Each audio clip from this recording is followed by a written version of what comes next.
Hey guys, I've had a few requests for Alice in Wonderland nails and I thought these would be perfect for Easter, so let's get started. So I've already applied a base coat and then I'm going to actually show you guys how to use this really chunky glitter. And if you saw my last haul video, then this probably looks familiar. So as you can see, I took quite a bit of product and now we're just going to kind of pile this at the top around the cuticle area. And then you're just going to pull that excess product down the length of the nail plate. So because that glitter isn't fine and it's quite chunky, it changes the viscosity of the gel, and I like this technique for getting a nice smooth finish.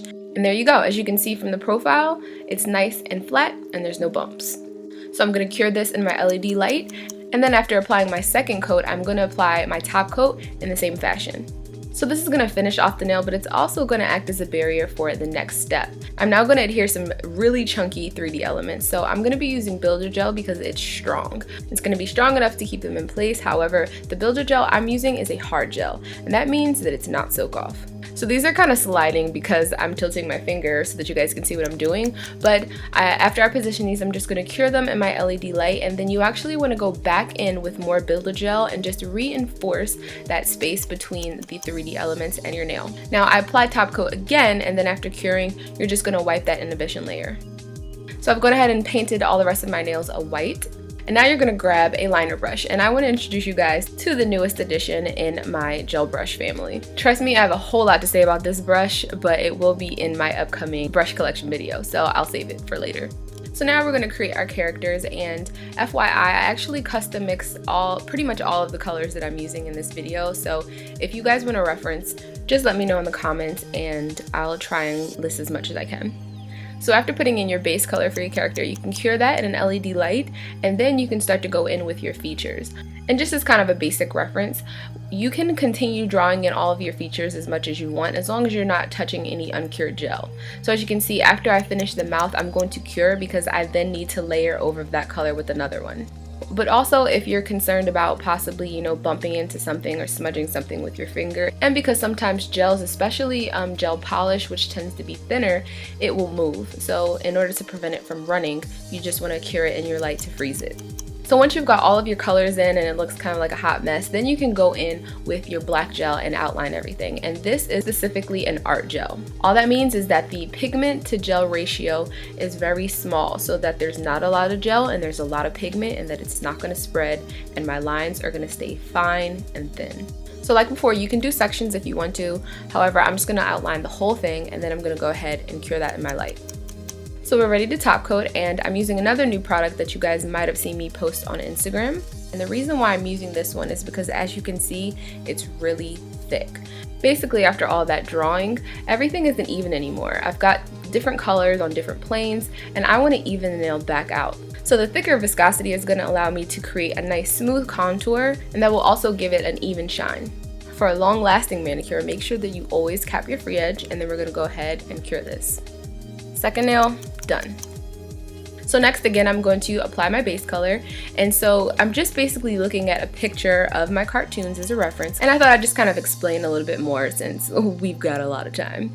So as you guys saw, I first put in the very basic shape, and the bunny isn't actually white, so that was me putting in a very light gray color.